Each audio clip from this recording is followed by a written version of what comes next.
Bismillah ar-Rahman ar-Rahim. I'm sorry for the delay. Uh, for some reason, it always happens that some technical reason prevents me from starting on time. The first part is a description of one or two passages of the Quran. I had suggested two passages, both from Surah Al-Araf, which is the 7th chapter of the Quran. The first part that I'm going to read out is the first two verses of Surah Al-Araf, the 7th chapter of the Quran. أعوذ بالله من الشيطان الرجيم بسم الله الرحمن الرحيم Alif Lam Mim Swad. This surah is Alif Lam Mim Swad. That these letters, disjointed letters, called huruf muqatta'at, which are written in a manner that they are all read separately, distinctly. They are not joined so as to make a word. They are in the beginning of something to investigate. We find out what meanings these huruf muqatta'at, these disjointed alphabets are conveying. In order to encourage and motivate us that they do indeed carry meanings, the Almighty has, at least in one case of one particular surah, has made arrangements whereby the surah begins with a letter, a huruf muqatta'at, which has a meaning. And the meanings are reflected in the text of that surah, that chapter as well. That is the 68th surah of the Quran, Surah Al-Qalam, which is also known as Surah Noon. It begins with Noon, which is one of the alphabets in Arabic and Urdu. And like in many other ancient languages and some of the modern languages like Chinese, Japanese, what we find is that letters, alphabets, they are written in a way that they are actually pictures of objects, and in many cases objects which are also are mentioned or spoken through those alphabets. So Noon is one of those letters. All Arabic letters are like that, but the knowledge of the understanding as to what those letters mean is kind of lost. It's something that needs to be rediscovered. But about Noon, we are absolutely clear, because the word Noon in Arabic means fish.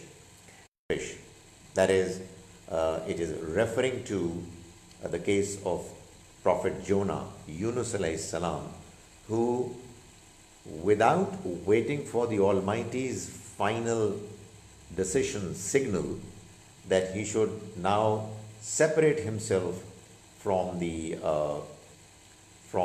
his nation who had rejected him, and he migrated prematurely, earlier than what was desired, and as a consequence of it, he had to go through the punishment of being swallowed by fish, whale fish.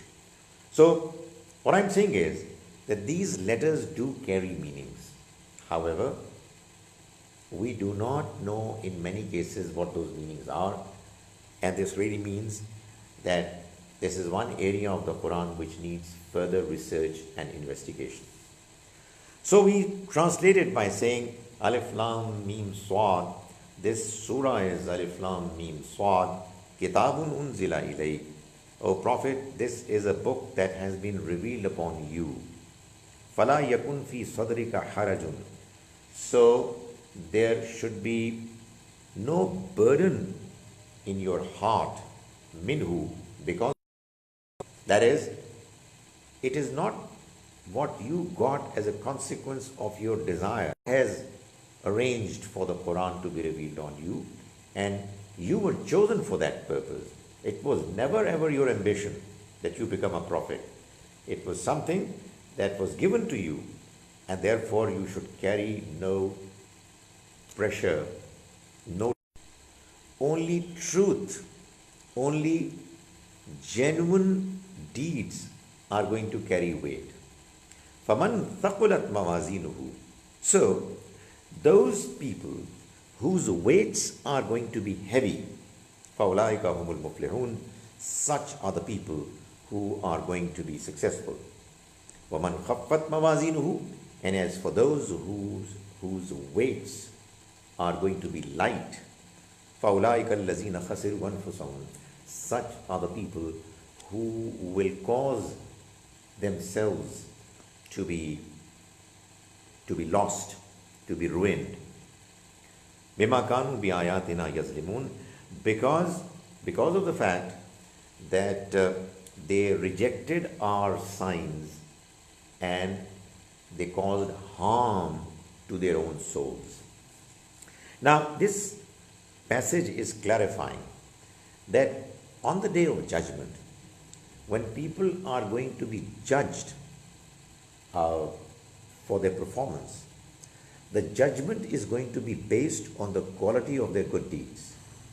And the quality of the good deeds is going to be on the basis of whether the good deeds were genuine or not. If the good deeds that the individual performed are causing harm to others, so on and so forth, are not going to matter, because their weight is going to be outdone by the good deeds.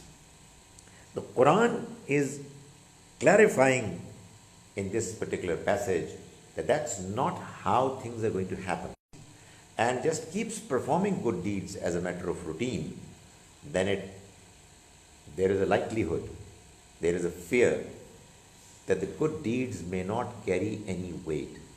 A person goes for Hajj, a person goes for Umrah, but he's a fraud, tells lies, doesn't go there and repent and says sorry to the Almighty with a firm resolve that he will come back and mend his ways and start doing things correctly. If that's not the case, and he is banking upon the possibility that his good deeds are going to outweigh his bad deeds, then this particular passage is clarifying that that is not how the process of accountability is going to take place. That was the first part. Now, in the second part, I was already talking about hadith, and if you allow me, and I hope that this part of the presentation becomes visible for you, even though it's only going to be partly visible. The lecture on hadith is, I started it before, but I'm just going to make an attempt to conclude it today. Hadith, I mentioned, is the historical record of Prophet, may God's mercy be on him, which was reported to us by some companions.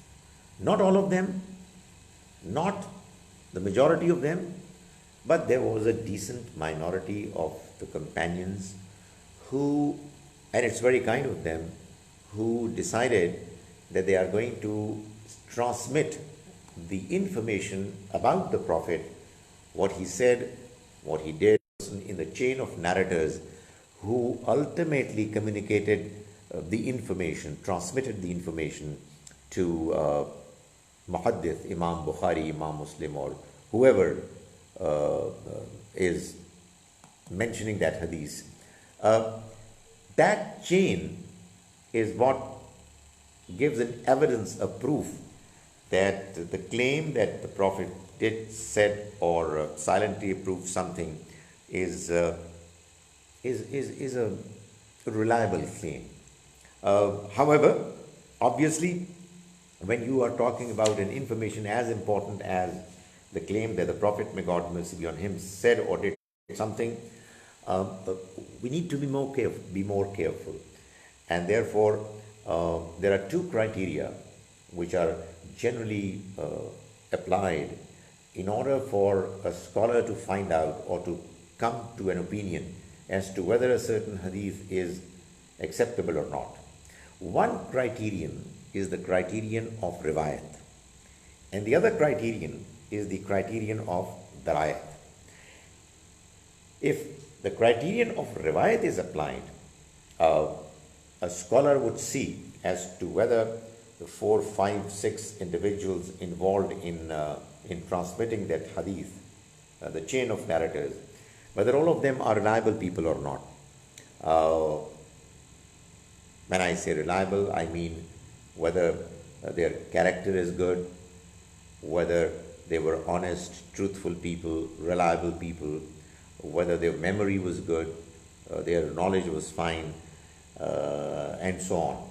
So, this scrutiny was done away by many of these scholars, and their efforts were welcomed by the Muslim Ummah, and they were rewarded by being acknowledged as people who were able to ultimately transmit, communicate information about the Prophet to the rest of the Muslim Ummah and to the rest of the world at large. Now, there are lots of questions and difficulties that are there when you are talking about hadith. For example, sometimes it so happens that the entire hadith that you receive is correct, but the problem is that the context is not there. The context has been not properly, fully reported. One example of it is that Aisha radiallahu anha, no, I'm sorry, I'm talking about different hadiths. One example of it is that you find in Bukhari that there is a hadith which says that if a man wears whatever trouser or shalwar or the equivalent of it, and the cloth is lowered to an extent that it covers his ankles, then the part that covers ankles, the covered part, is going to burn in fire. So, as a consequence of this understanding, there are many religious Muslim men who, when they wear their garments, they make sure that their ankles, they are bare, they are not covered. Sir, your voice is breaking up. Okay. Sir, your voice is breaking up. Right. Can you stop sharing your screen to see? Let's say that improves performance. Okay. Let me see.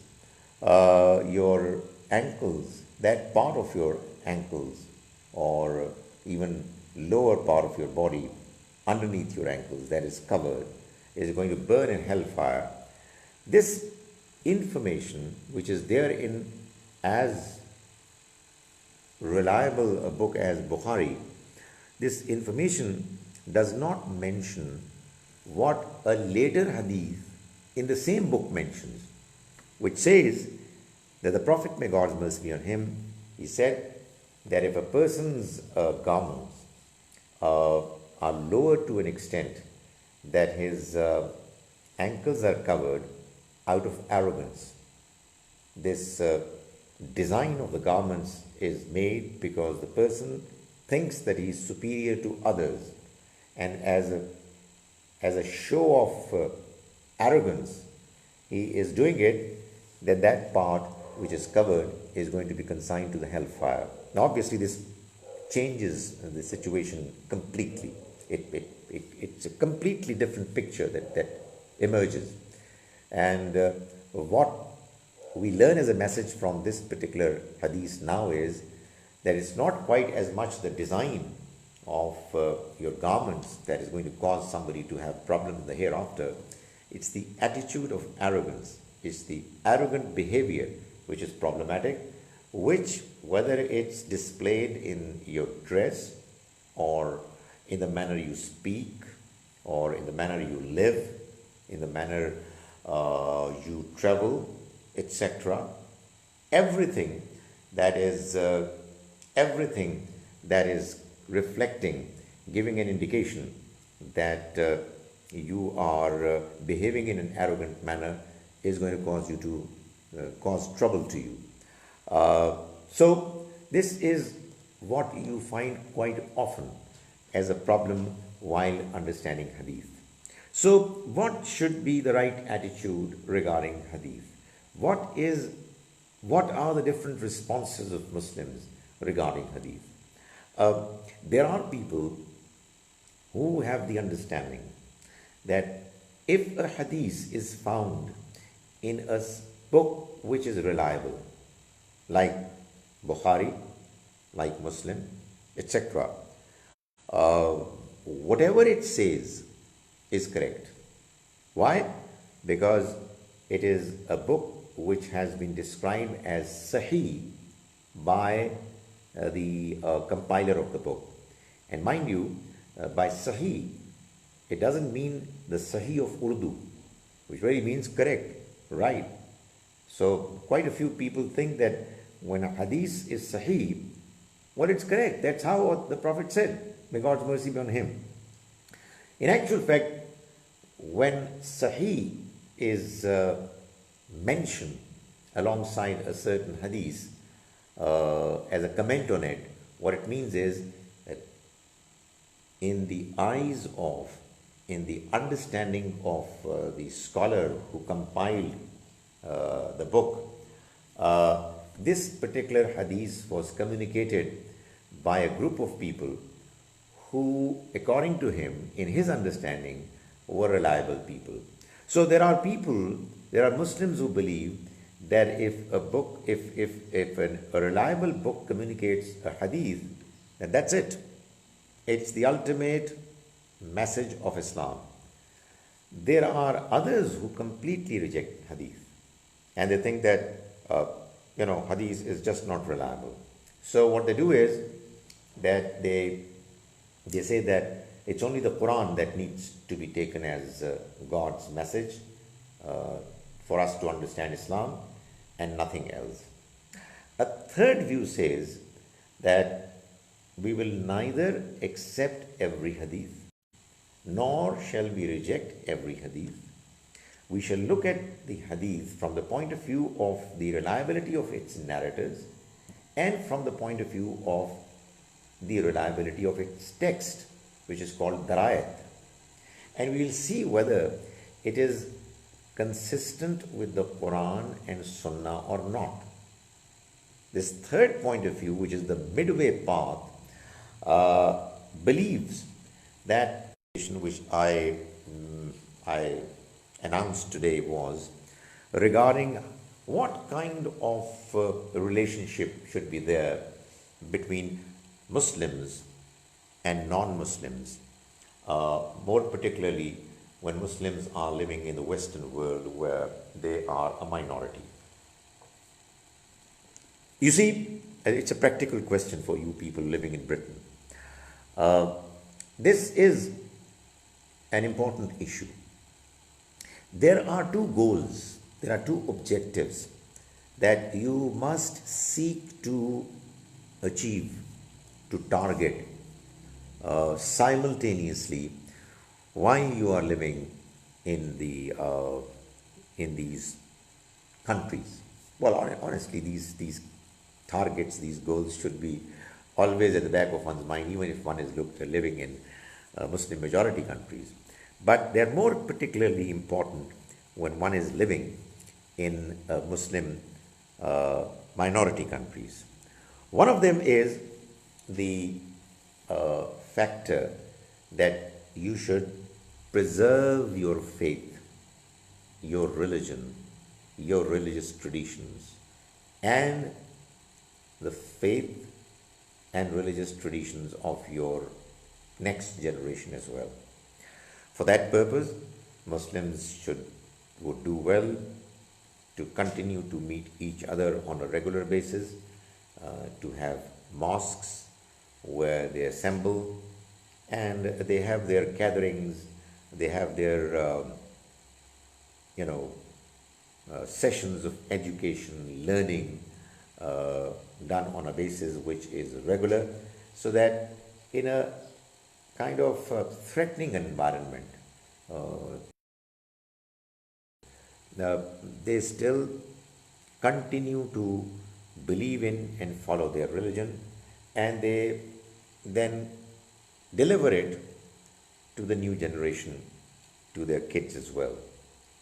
The second consideration, which should simultaneously be taken seriously, is that Muslims living in the West should have a good relationship with cordial, uh, friendly relationship with them, so that every now and then, whenever we find an opportunity, we can introduce them to God's religion.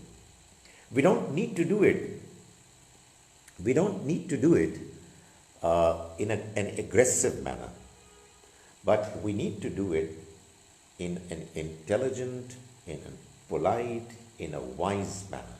So, this consideration, this target is what I find in my visits that I've made on several occasions to Australia, to UK, to Canada, and I've been to Japan as well. Uh, I have found that most Muslims, they are trying their best to achieve the first target more than they are doing their, as best as they can to achieve the second target. Uh, I know that meeting non-Muslims on a regular basis and making them friends is a challenge, whereby they have their own ways, some of which are not acceptable to us.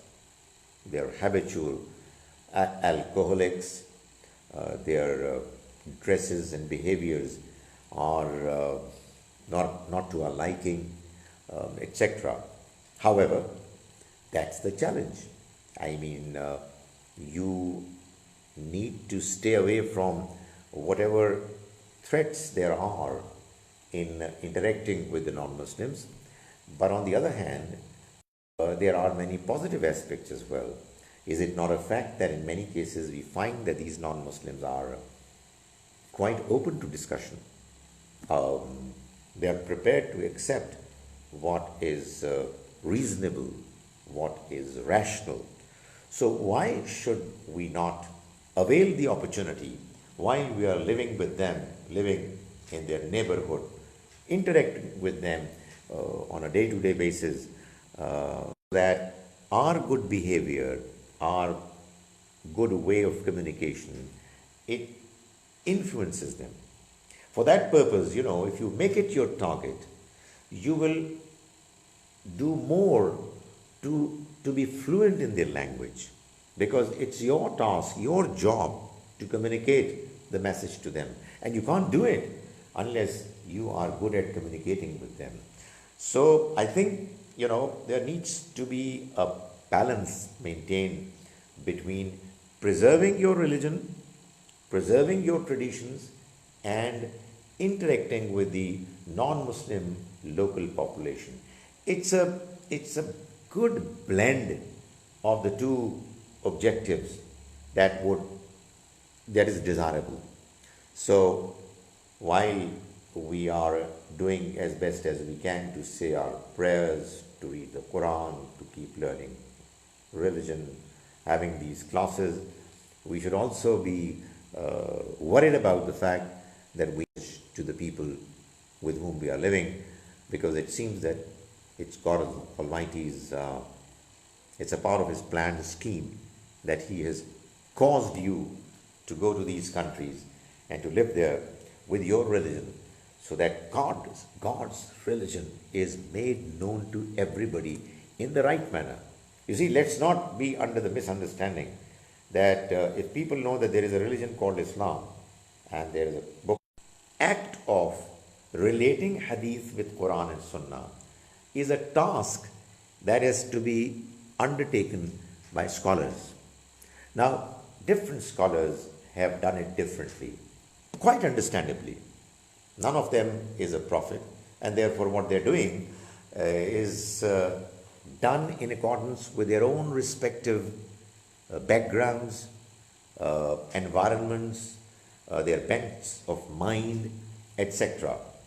So, fiqh is a body of knowledge that is based on understanding and interpretation of Quran, Sunnah, and Hadith with a view to enable people to practice their religion on a day-to-day basis. So there were scholars, there are scholars still, in our times as well, who bring out principles on the basis of which Islam is to be understood and to be practiced. This whole exercise of bringing about principles, applying those principles, and getting an understanding of what is expected from us to be done in different situations, circumstances, how should we say our prayers, what are the details of it, etc. This whole body of knowledge is called fiqh. Now, clearly, fiqh, or what we call fiqh, is actually nothing but understanding of a scholar or a group of scholars. That understanding is important because a scholar has put in efforts to understand. For what we have done, and they will be presented in front of us on a day-to-day basis.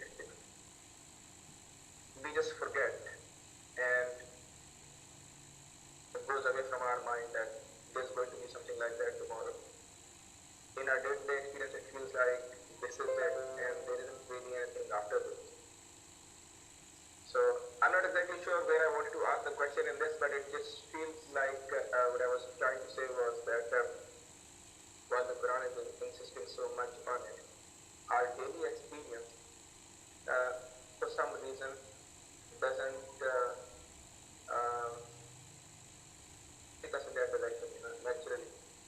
It is like that the Quran has to remind us of this thing, and we, on a kind of way, are kind of forgetful, or we just, we don't see that is one question. I hope there's a question in there somewhere. And the second one was that in the Hadith, where it was talking about this person who has arrogantly, dressed and because of that part might burn it. That seems like an extreme punishment, but not necessarily such a big time that this burning hell or some part of that is burning hell. So these were the two questions. Okay, now let's take your first question first. The fact of the matter is that it is because that we forget the life hereafter that the Quran reminds us about it. Had the reality of life hereafter been so very clear all the time that we would have had no problems in being regularly reminded that this life is a trial and the next life is the real life, there would have been no need of prophets to come and no need for books to remind us about that all important day of judgment. There are two aspects to the problem that you have talked about it later when I will start talking about faith.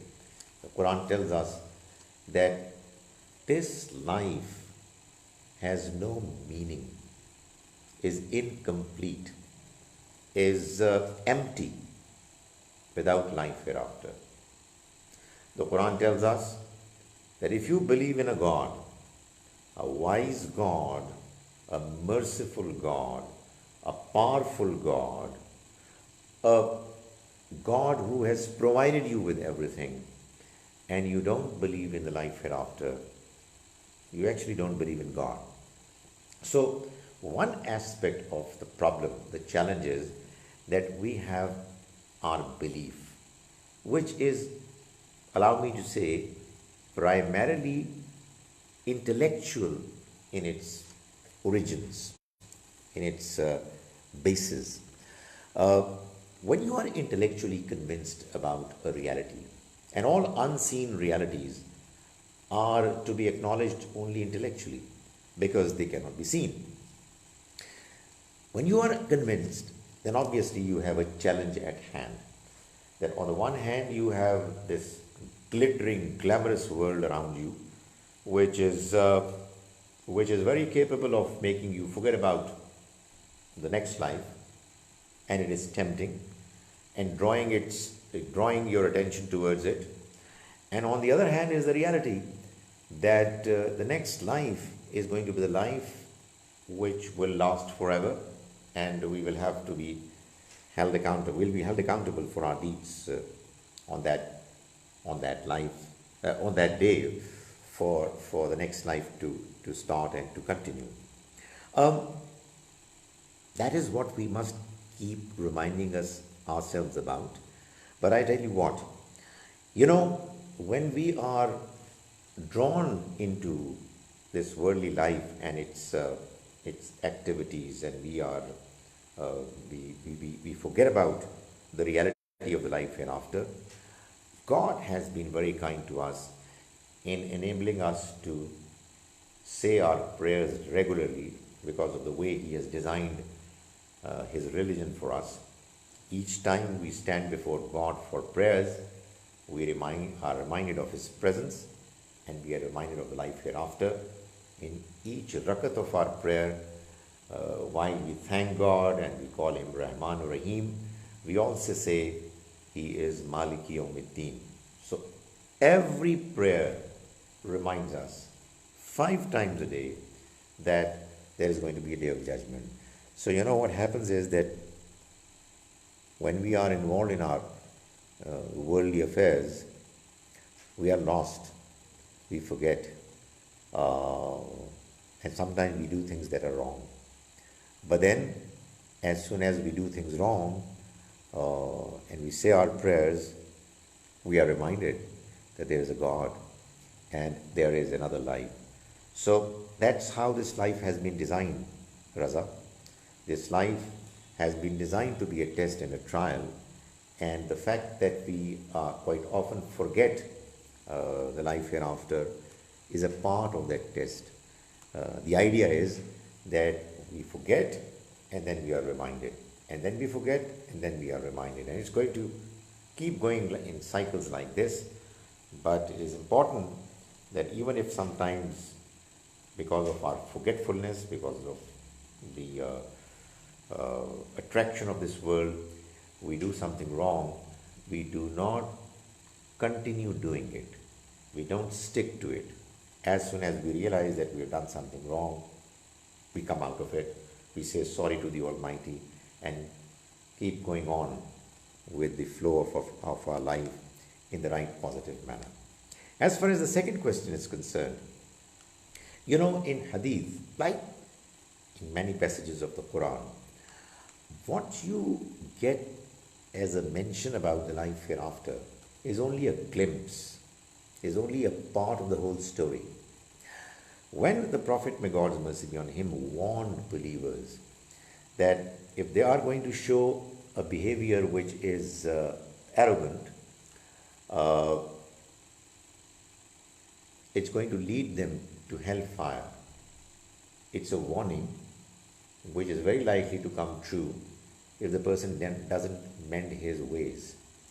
So you feel that lowering your trousers out of arrogance would lead the part of the body which will be covered from ankles till wherever it goes to cover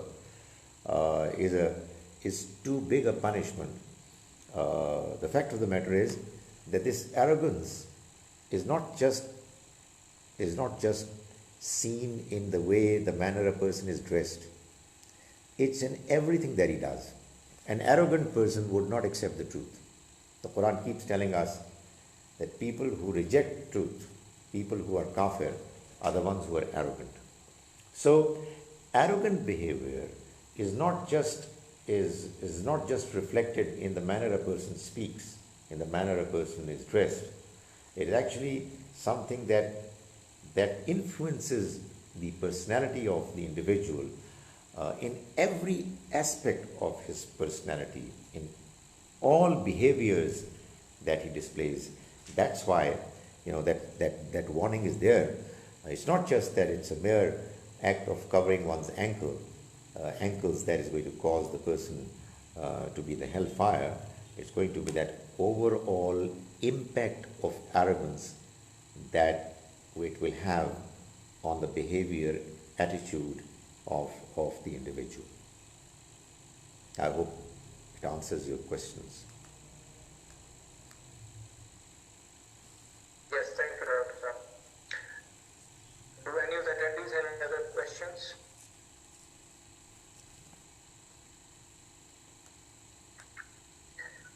Okay, so I don't know if there's any other question. Maybe I'll add one more question. Right.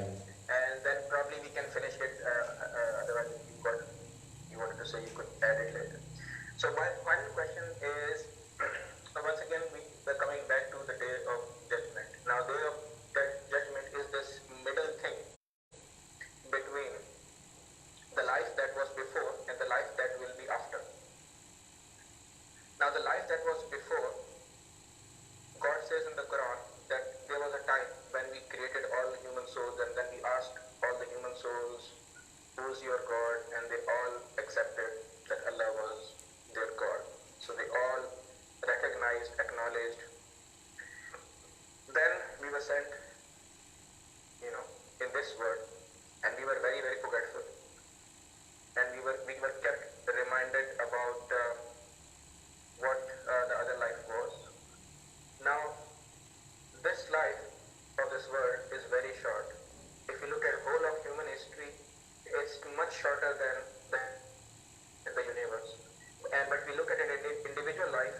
An individual life is what, like maximum 100 years or a bit more, So that's very short period of time.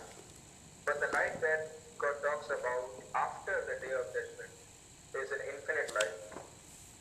If God is just, it doesn't seem very just to introduce us into this world in a very forgetful with a tendency to be very forgetful, and then raise us up on one day, judge us, and then hold us accountable for what we did for an infinite period of time. Okay. There are two aspects of this question.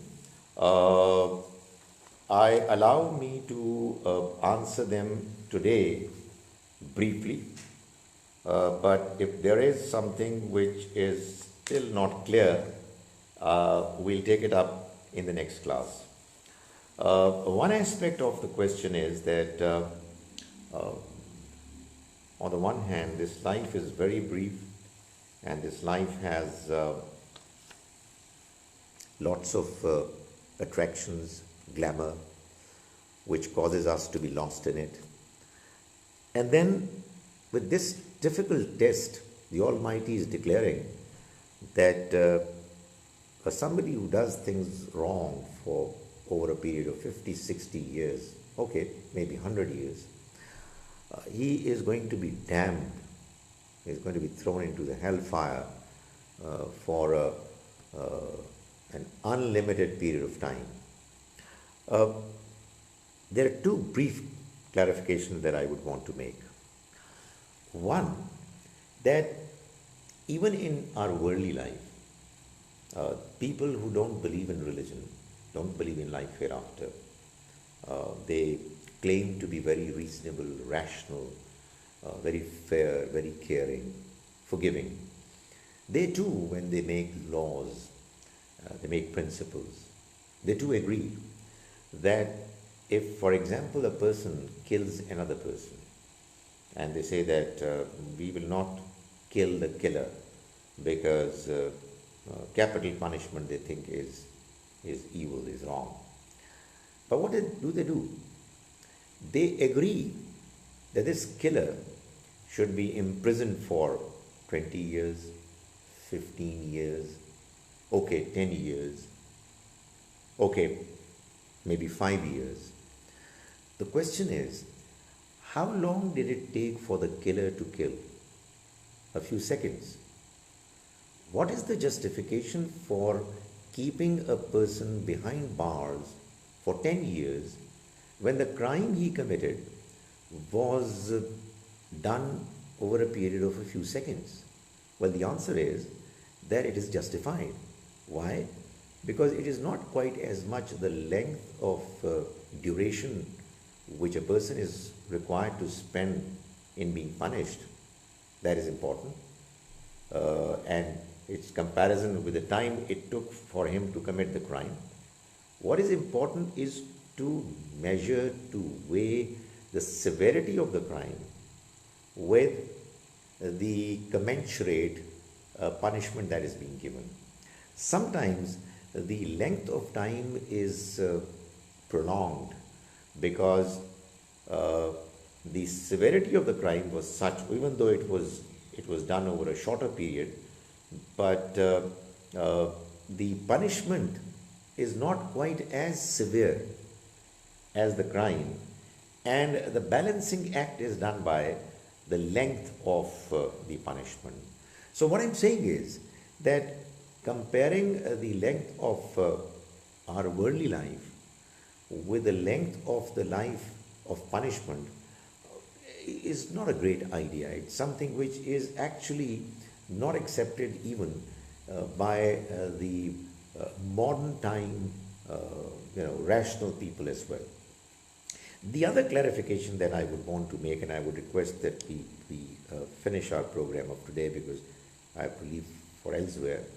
The second point that I want to clarify, for which I have actually opened the text, is that the Quran gives a reasonably clear indication in Surah Al-Hud, which is chapter 11, verses 106 and 107, that those people who are going to be consigned to the hellfire, in verse 107 of Surah Hud, the Almighty says, they're going to be consigned, they're going to be thrown into the punishment where they're going to be in difficulty, pain. Khalidina fiha, they're going to stay there forever. Ma damatis samawatu wal ard, except for as long as the heavens and the earth would stay. Illa ma sha rabbuk, except for what your Lord shall desire. So in other words, the Almighty is giving an indication that the duration of punishment, it's going to last forever, is not necessarily the eternity and forever that we understand. It may actually mean the eternity or living forever for as long as the first phase of the hereafter lasts. And only God knows what it means, and God is the best judge, and He will never ever allow any person, that's His promise, any individual to be treated unfairly and unjustly. And only God can tell as to what is going to be the right reward and the right punishment for the people who went through the trial of this life. I'm sorry I'm a little short of time today, and therefore I have to beg for leave now, and we'll hopefully inshallah meet 2 weeks from now. Is that okay? Yes, thank you very much, Dr. Thank you. Shah. Thank you. And unless, well, we don't have any time for any further questions, but just thank you, and we will inshallah meet again Inshallah. in 2 weeks. Thank you very much for your patience and for listening to me. Assalamu alaikum wa rahmatullahi wa barakatuh.